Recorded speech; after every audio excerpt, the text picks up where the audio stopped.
अब अपने अपने माइक को अनम्यूट कर सकते हैं। जिसने जब बोलना हो उस टाइम पे उसको अनम्यूट करके फिर बोल सकता है ना। वैसे म्यूट रख लें और जब बोलना हो तो उसको अनम्यूट करके फिर बोल सकते हैं। ठीक है। अभी हम आज की क्लास शुरू करते हैं। हमारा आज का टॉपिक था इन्वेस्टिंग इंस्ट्रूमेंट।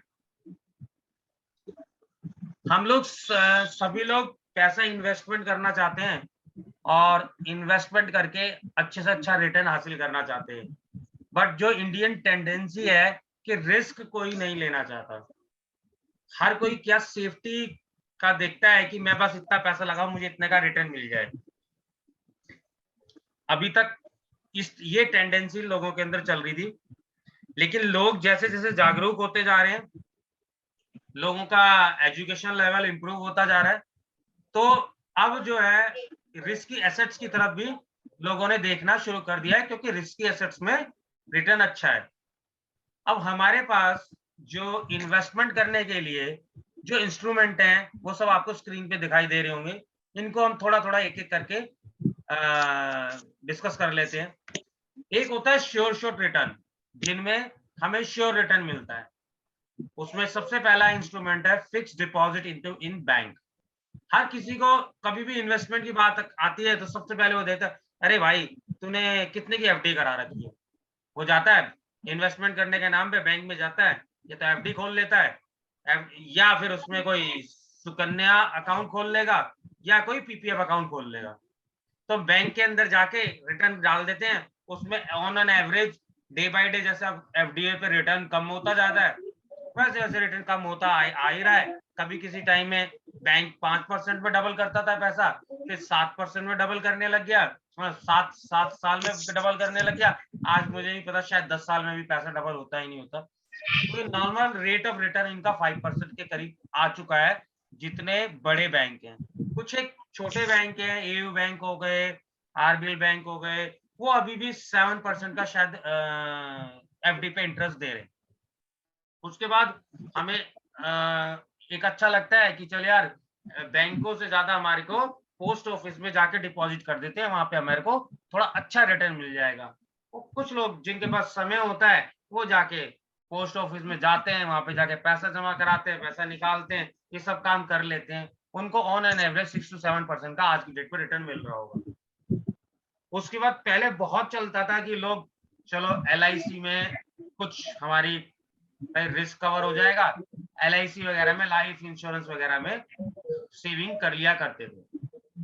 उसमें ऑन एन एवरेज रिटर्न 7% के आसपास मिलता है। ये 7 to 10%, मैंने फिर भी एक ज्यादा दिखा रखा है। On an average 7 to 8%, 9% maximum ये रिटर्न उसमें मिला करता था।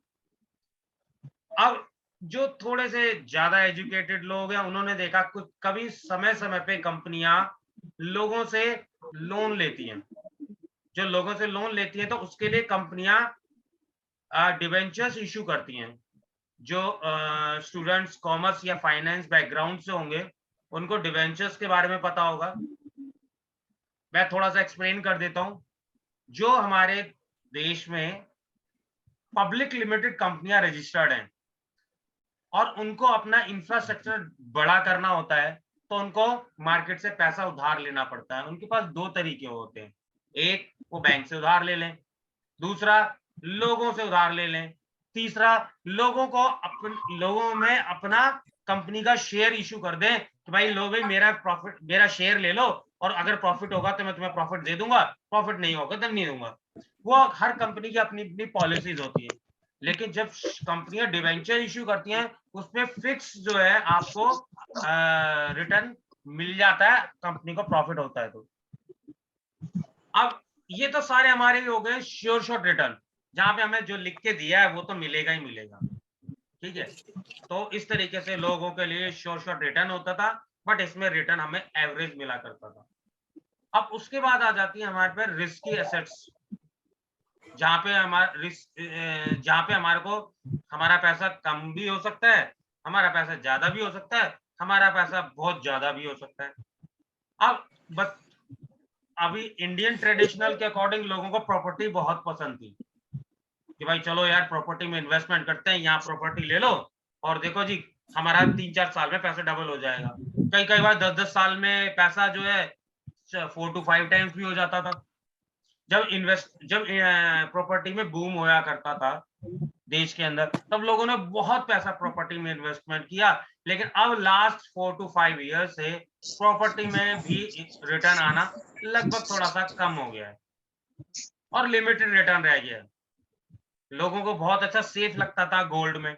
गोल्ड का रिटर्न अप्रोक्सीमेट लगभग 8% के आसपास है। मैं आपको इसका भी चार्ट दूंगा, क्योंकि जो होमवर्क आप लोगों को दिया था वो होमवर्क मैंने भी किया है और मैं आपको उसके बेसिस पे मैं आपको बहुत आपके शायद बहुत से लोगों की एक आंखें खुलेंगी कि हम क्या करना चाहिए आगे फ्यूचर में, कैसे हमें चलना चाहिए। तो गोल्ड रिटर्न, लेकिन हमारे यहाँ गोल्ड में लोग इन्वेस्टमेंट कैसे करते हैं? जाएंगे ज्वेलर की शॉप पे जाएंगे, वहां से गोल्ड लेंगे और गोल्ड लेके क्या करेंगे, अपने घर में गोल्ड को रख लेंगे। अब उस गोल्ड को रखने पे पहले तो हमने टैक्सेस दिए, मेकिंग चार्जेस दिए और वो कुछ दिनों बाद आउटडेटेड हो गए।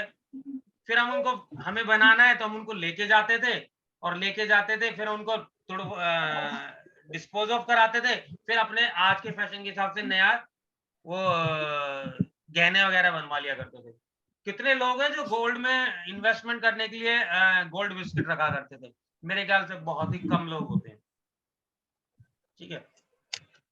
और उसके ऊपर भी हमारे को जीएसटी भी देना पड़ता था, उस टाइम वैट देना पड़ता था।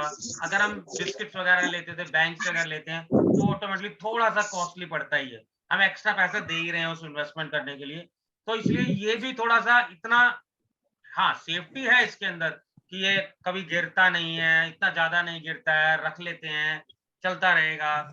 ठीक है, लोग इस तरीके से क्या करते थे, अपनी बेटियों की शादी के लिए पहले से गहने बनवा के रख लिया करते, अरे उस टाइम तो बहुत महंगा मिलेगा, आज पैसा है बनवा लो। इस तरह की इन्वेस्टमेंट हमारे देश में लोग किया करते थे। उसके बाद आता है, अब लोगों को अपना टैक्स सेविंग करने के लिए टैक्स सेविंग फंड में जाना पड़ता है, साथ में उनको उसके साथ हो सकता है इंश्योरेंस भी मिल जाती है, तो उसमें एवरेज रिटर्न लगभग 8 से 10% का उनको मिलता आया है। उसके बाद ये एक नया जब आया म्यूचुअल फंड, इसमें तो लोगों को विश्वास करना थोड़ा डिफिकल्ट हुआ। जो लोग एलआईसी में, फिक्स डिपॉजिट में, पोस्ट ऑफिस में, गोल्ड में इन्वेस्टमेंट करते आ रहे हैं, प्रॉपर्टी में इन्वेस्टमेंट, उनके लिए म्यूचुअल फंड को एक्सेप्ट करना थोड़ा इनिशियली डिफिकल्ट था। लेकिन जैसे-जैसे लोग इसकी तरफ जागरूक हुए, इसमें बहुत लोगों का रिस्पॉन्स आना शुरू हुआ और लोगों ने इसमें इन्वेस्टमेंट करना स्टार्ट किया। ऑन एवरेज अगर हम लास्ट 5 to 10 इयर्स का कंपैरिजन करेंगे तो बहुत सारे फंड है जिन्होंने 15%, 17% तक भी रिटर्न दिया है। लेकिन म्यूचुअल फंड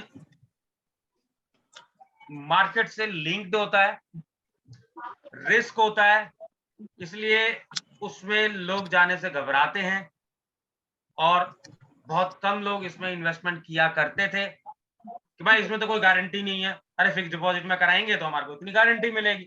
भाई गारंटी तो नहीं है, लेकिन आप कंपैरिजन करना कि जिन लोगों ने 5-5 साल के लिए, 7-7, 10-10 साल के लिए रिटर्न के लिए इन्वेस्टमेंट करी है, क्या कोई भी आज तक नेगेटिव में गया है? कभी कोई नेगेटिव में नहीं गया, कोई सा भी म्यूचुअल फंड नेगेटिव में नहीं गया। उनका ऑन एन एवरेज रिटर्न आपके एफडीआर से तो ऊपर मिलेगा ही मिलेगा। ठीक है, उसके बाद नया जो एक सिस्टम आया है वो आया एसआईपी, सिस्टमैटिक इन्वेस्टमेंट प्लान, जो लोगों में बहुत पॉपुलर हुआ। सिस्टमैटिक इन्वेस्टमेंट प्लान जो हम एसआईपी चालू करते हैं, ये यंगस्टर में बहुत पॉपुलर होता जा रहा है, क्योंकि जो सैलरीड पर्सन्स हैं वो क्या करते हैं कि हर मंथली अपनी सैलरी में से कुछ पार्ट निकाल सकते हैं, वो वहां पे डिपॉजिट करा सकते हैं और उसको डिपॉजिट कराने के बाद सबसे बड़ा बेनिफिट क्या होता है, कभी भी किसी भी टाइम पे वो एग्जिट कर सकते हैं इस एसआईपी से। उनको सिर्फ 1%, अगर 1 साल से पहले क्लोज करते हैं तो अप्रोक्सीमेटली 1% का एग्जिट लोड देना पड़ता है, इससे ज्यादा एग्जिट लोड नहीं लगता। और वो इजीली अपने उसको जब भी उनको फंड की जरूरत होती है पैसा निकाल लेते हैं, उसको यूटिलाइज कर लेते हैं, और जब उनको दोबारा जरूरत पड़ती है तो अब मेरा काम हो गया, उस पैसे को वो दोबारा से इन्वेस्टमेंट कर देते हैं। तो इस तरीके से उनको ये मेथड जो है बहुत अच्छा लगता है। जो यंगस्टर्स है छोटे छोटे इन्वेस्टमेंट कर सकते हैं। आप 500 रुपए से भी शुरू कर सकते हो। 500 रुपए हर महीने डिपॉजिट कराते आ रहे हैं, वो चलता जा रहा है। जब हमें पैसे की जरूरत हुई तब हमने पैसा निकाल लिया और इस पे अच्छा खासा रिटर्न उनको मिल जाता है। उसके बाद आता है, देखो एसआईपी भी रिस्क वाला है। एसआईपी में जब रिटर्न ठीक ठाक अच्छा रिटर्न है तो ये रिस्की भी है, क्योंकि ये मार्केट से लिंक है। मार्केट से कोई भी इन्वेस्टमेंट प्लान लिंक है, वो उसमें रिस्क है। रिस्क क्या है? आपने आज पैसे निकाला और 1 साल बाद देख रहे हो कि यार मेरा पैसा कितना बढ़ गया। हो सकता है पैसा माइनस भी हो सकता है, ऐसा जरूरी नहीं है कि बड़ा होगा। वो मार्केट से लिंक है।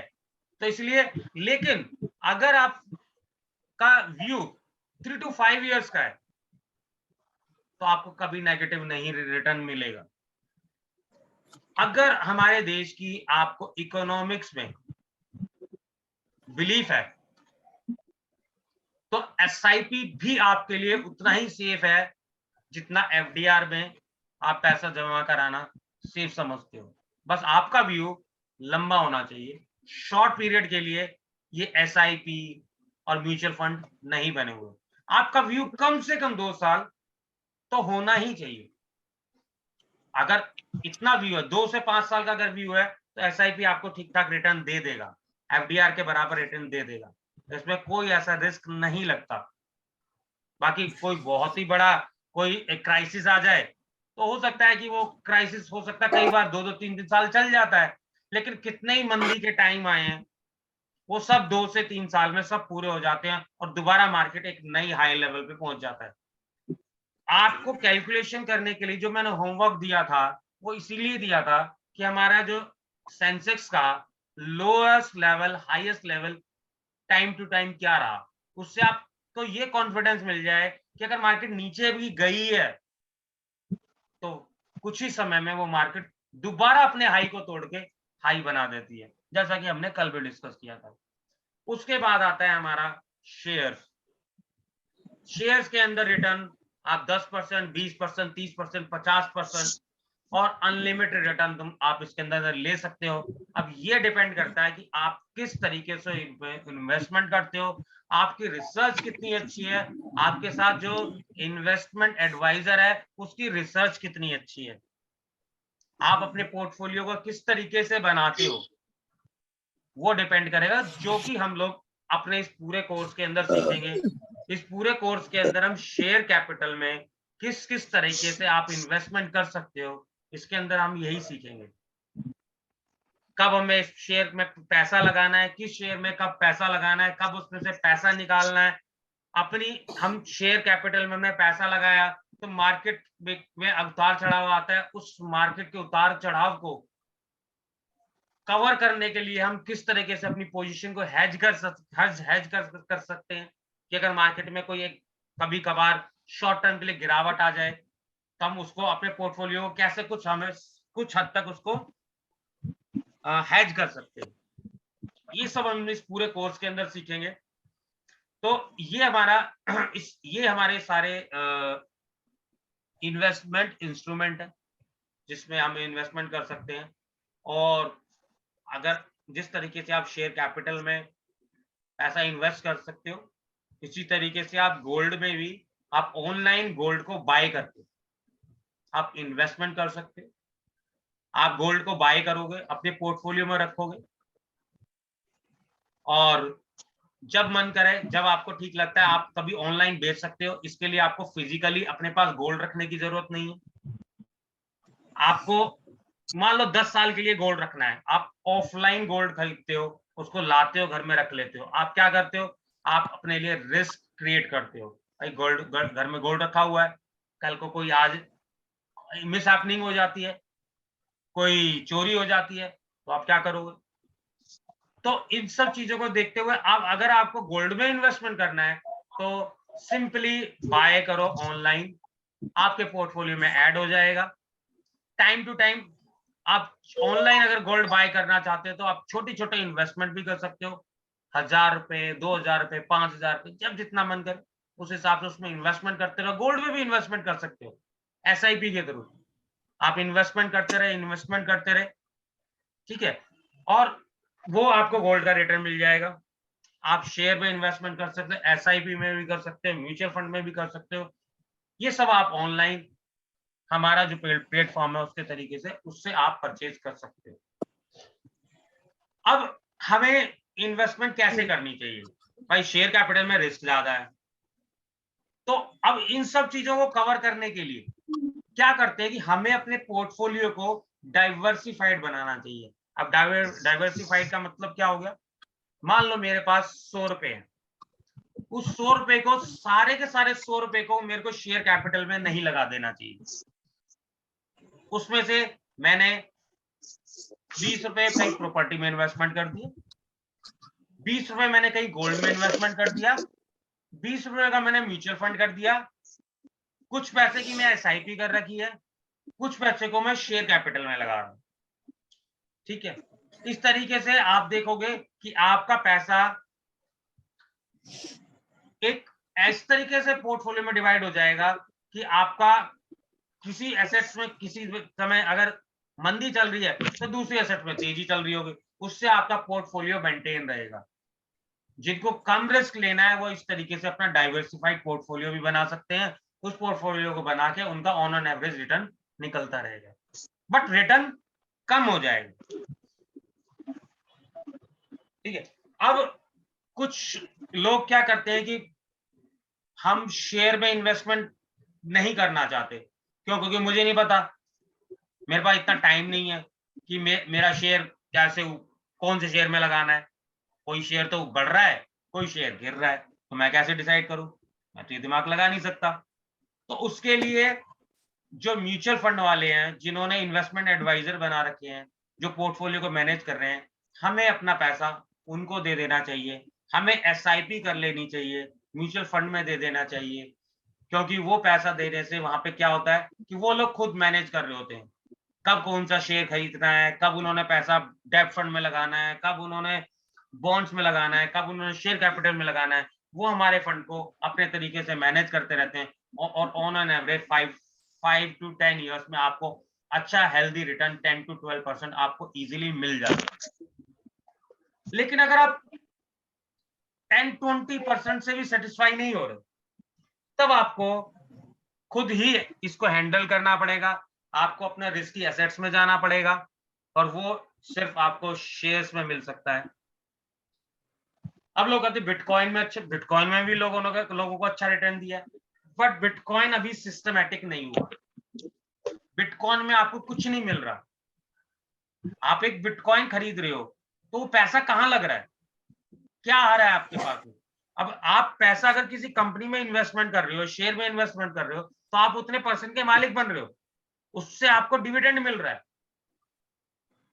ठीक है, तो उसकी एक एग्जिस्टेंस है। उस पूरी शेयर मार्केट को एक सेबी इसको कंट्रोल कर रही है। आपका पैसा सेफ हैंड में। तो इसीलिए अभी जो हमारे जो अदर इंस्ट्रूमेंट हैं कि भाई बिटकॉइन में लगा लो, कुछ आजकल बहुत कुछ और भी चल रहे हैं। ये फॉरेक्स वाला भी एक चल रहा है कि भाई कुछ छोटी-छोटी कंपनियां ने फॉरेक्स में ट्रेडिंग करा रही हैं। तो वो भी पता नहीं किस तरह की कंपनियां आ रही हैं, तो थोड़ा-सा उनमें रिस्की रहता है। अगर आपको कभी करेंसी में डील करना है तो आप एक रजिस्टर्ड ब्रोकर के थ्रू ही करेंसियों में डील करो। ओहो गोविंदा, ठीक है, तो अब हम लाइट देख रहा है, फोकस मार रही है एकदम। मैं कल लाइट देख रहा है, फोकस मार रही है एकदम। हेलो,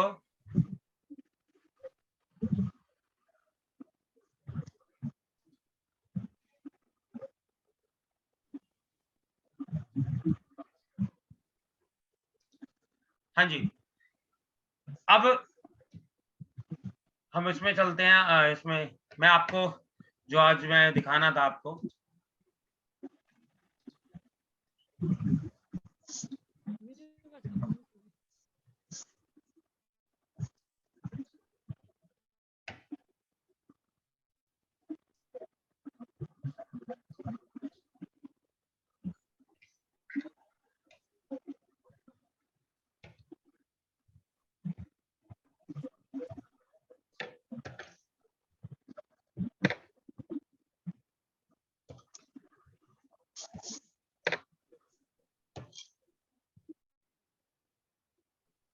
मैंने ये सन 2000 से स्टार्ट किया है और अप टू करंट तक 2022 तक का मैंने एक चार्ट बनाया है, जिसमें सेंसेक्स का हाईएस्ट लेवल और लोएस्ट लेवल दोनों दिया हुआ है। ठीक है, सेंसेक्स 2001 हमारा फाइनेंशियल ईयर 1 अप्रैल 2000 मतलब 1 अप्रैल से शुरू होता है, 31 मार्च को क्लोज होता है, उसके हिसाब से हमने ये लेवल्स निकाले हुए हैं। 2001 में सेंसेक्स ने हाई लगाया था 5542 का और लो लगाया था 3436 का।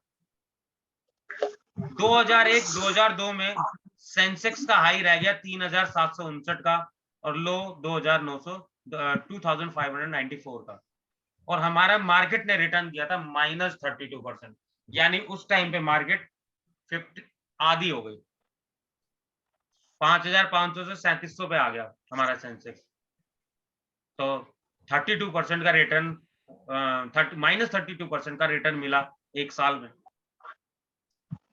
उसके बाद फिर थोड़ा सा और गिर गया 3538 और 2828, और उसके मुकाबले -6% का रिटर्न और मिल गया, यानी लोगों ने जो पैसा लगाया लगभग आधे के करीब आ गया।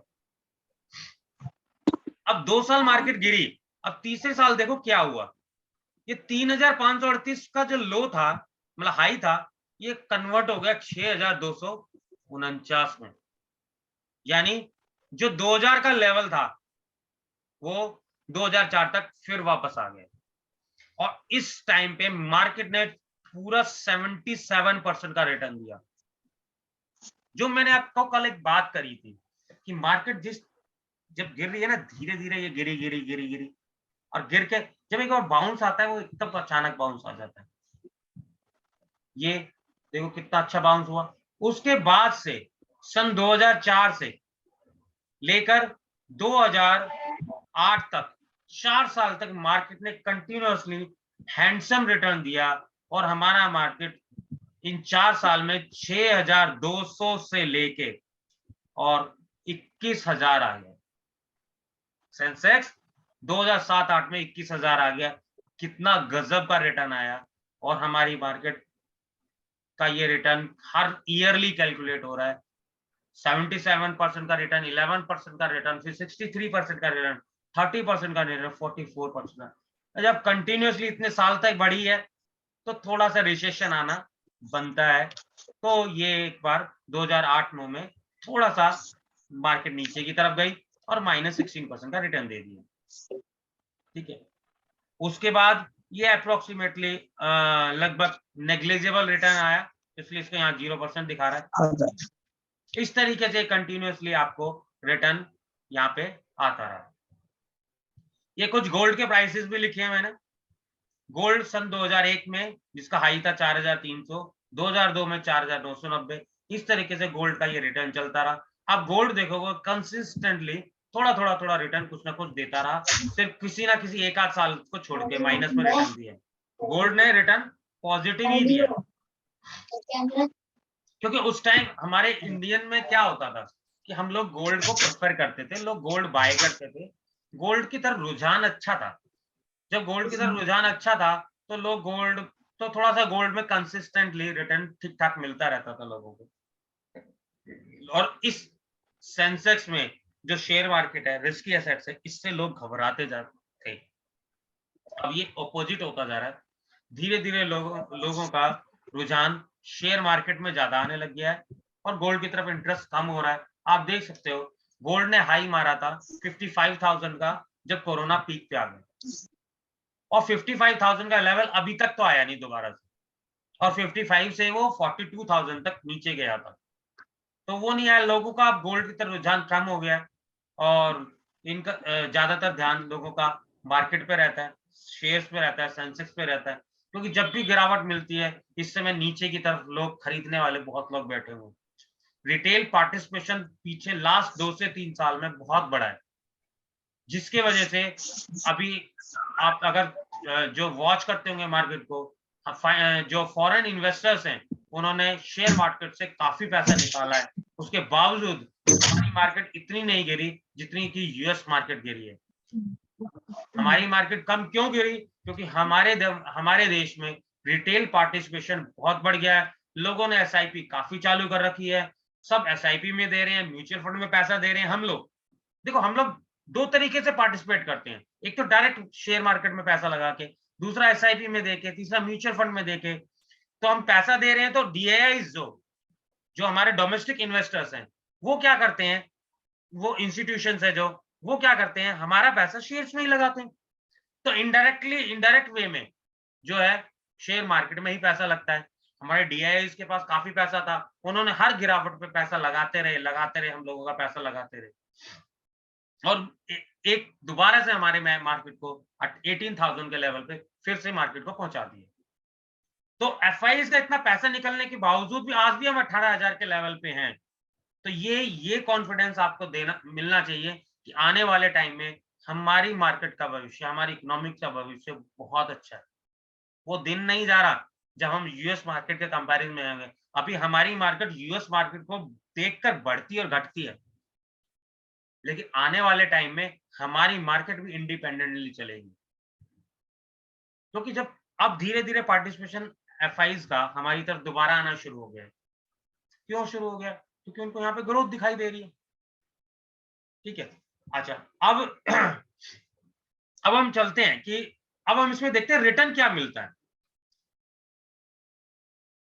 अभी जरा माइक को अनम्यूट कर लेंगे अपने सबको।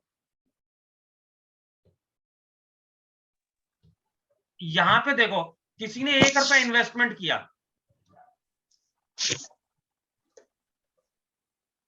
अगर उसने 1 रुपया इन्वेस्टमेंट किया है यहाँ पे, तो 2022 में उसके पास कितना पैसा होगा? सिर्फ 1 रुपया लगाया था उसने 2000 में, अप्रोक्सीमेटली कितना होना चाहिए? कुछ गैस करेंगे? हैं? कम से कम 1000 रुपए। 1 रुपए का 1000, ये तो बहुत ज्यादा हो गया। 3000 रुपए, 3000 रुपए। आप समझो, देखो, हर महीने 1 रुपया नहीं लगाया, हर साल 1 रुपया नहीं लगाया, सिर्फ एक बार 1 रुपया लगाया था। बोल रहा है 8 से 9 रुपए, 9 रुपए तक है। 11 रुपए 23 पैसे हो गए उसके। 11 रुपए 23 पैसे। ठीक है, और यही पैसा अगर उसने एफडी में लगाया होता, और एफडी का मैं एवरेज रिटर्न लेके चल रहा हूँ 8% का, तो कितना पैसा हो जाएगा उसका? तो कितना पैसा हो जाएगा? वो 1 रुपया कितना बन जाएगा? यही कोई 1.5 रुपए, 2.5 से 3 नहीं यार, 1.5 रुपए रुपया। या 2.5 यार 20 साल हो गए हैं, 20 साल हो गए, 20 साल में तो यार पैसा डबल तो होना है ना। पहले एफडी में रिटर्न, बैंक रिटर्न जो है 5 साल में डबल करता था, 7 साल में डबल करता था, तो 1 रुपए के कुछ ना कुछ तो यार, एक के 3-4 रुपए तो होने चाहिए। 4 रुपए। 4.5, वो 5 रुपए हो गए। 5। ठीक है, अब इसमें कहते हैं कि चलो सेफ्टी है भाई, यहाँ 1 रुपया था, यहाँ इसके 0.68 पैसा रह गया, यहाँ पे 1.08 हो गया, यहाँ पे 0.64 हो गया, यहाँ पे 1.17 हो गया। चलो ठीक है, 3 साल में, 4 साल तक वो नहीं कमा पाया एफडी के मुकाबले, 5 साल में भी वो पीछे रहा। छठे साल से क्या शुरू हो गया? रह गया पीछे, रह गया ना पीछे। यानी 5 साल का एक साइकिल है। अगर आपका इन्वेस्टमेंट का फंडा है कि मेरे को 5 साल इन्वेस्टमेंट करना है, तो आप ये समझो म्यूचुअल फंड है, एसआईपी है, और आपका शेयर है, शेयर मार्केट है, इसमें पैसा लगाना चाहिए। आज हमारे देश का जो इन्फ्लेशन रेट है, इस समय लगभग कितना इन्फ्लेशन है? क्या इन्फ्लेशन रेट है? 6 to 7%, 6 से 7% का है, और हमें एफडी पे रिटर्न कितना मिल रहा है? सिर्फ 5% का। जब हम अपना पैसा भी दे रहे हैं बैंकों को, और इन्फ्लेशन के बराबर भी हमें अगर रिटर्न नहीं मिल रहा, तो फिर उस इन्वेस्टमेंट का क्या फायदा? हम एक्चुअली अपना पैसा भी इन्वेस्टमेंट कर रहे हैं, उसको हम -1% बैंक को दे रहे हैं, और यही बैंक हमारे पैसे को अदर मार्केट में इन्वेस्टमेंट कर रहा है और वो रिटर्न कमा रहा है, आपको कितना दे रहा है? 5%। तो हमें किस तरफ इन्वेस्टमेंट करना चाहिए? मार्केट में पैसा लगाना चाहिए। अब यही अगर गोल्ड में इन्वेस्टमेंट किया होता, यही 1 रुपया, तो कितने का आया? वो रुपए हो गए 12। यानी गोल्ड ने शेयर मार्केट से ज्यादा रिटर्न दिया था इन 20 साल में, लेकिन कितने का डिफरेंस रहा? सिर्फ 1 रुपए का। लेकिन जो लोग ज्वेलर के पास पे जाके गोल्ड में इन्वेस्टमेंट करते थे और फिर वहां से उसको कन्वर्ट कराते थे, क्या उनको ये 12 रुपए भी मिले होंगे? I don't think so. ये 12 रुपए नहीं मिले होंगे। उनके वो ज्वेलरी कटौती करता रहेगा, बनाई लेता रहेगा और वो पैसा वहीं का वहीं रह जाना है। ठीक है। अब ये 1 रुपए में तो हमें समझ में नहीं आ रहा है यार, ये क्या 1 के 12 रुपए हो गए। अच्छा, साल का एक बार अगर किसी ने इन्वेस्टमेंट करना, एक बार इन्वेस्टमेंट करना था 20 साल पहले, कोई लगभग कितना इन्वेस्टमेंट करना चाहेगा? 10,000 रुपए इन्वेस्टमेंट कर सकता था भाई। 20 साल के लिए इन्वेस्टमेंट करना है, एक ही बार करना है। तो हम इसको 10,000 अगर उसने इन्वेस्टमेंट किए होते तो वो कितने हो जाएंगे?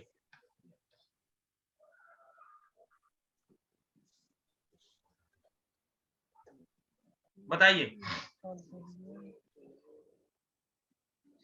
सिर्फ 1,10,000 काउंट हुए इसमें। सिर्फ 10,000 रुपए लगाए थे, सिर्फ 10,000 रुपए लगाए थे साल 2000 में। भाई अब मैंने टेलीविजन नहीं खरीदा उस टाइम पे और उठा के मैंने वो पैसा बच्चों के लिए मैंने लगा दिया, ठीक है, और वो आज की डेट में उसकी वैल्यू है 1,12,000 रुपए। सिर्फ 10,000 1,12,000 रुपए हो गई। अब एक काम करते हैं, और यही हमने यहाँ लगाए एफडी में, तो कितने होते? सिर्फ 50,000 रुपए। गोल्ड में लगाते तो 1,30,000 रुपए हो जाते। ठीक है। अब इसको, ये तो हो गया वन टाइम इन्वेस्टमेंट को। अब इसको, अभी जैसे टाइम अगर खत्म हो रहा है, एक बार ये क्लास क्लोज होगी और उसके बाद दोबारा स्टार्ट कर लेंगे। ठीक है। अब ये 10,000 रुपए हैं। अब हम क्या करते हैं, आज से अगर सोचते सेम रिटर्न मिलेगा आगे भी, तो हर महीने हर साल 10,000 रुपए की एसआईपी लगाते हैं। ठीक है। हर साल 10,000 रुपए की एसआईपी लगाते हैं, तो ये पैसा कितना हो जाएगा?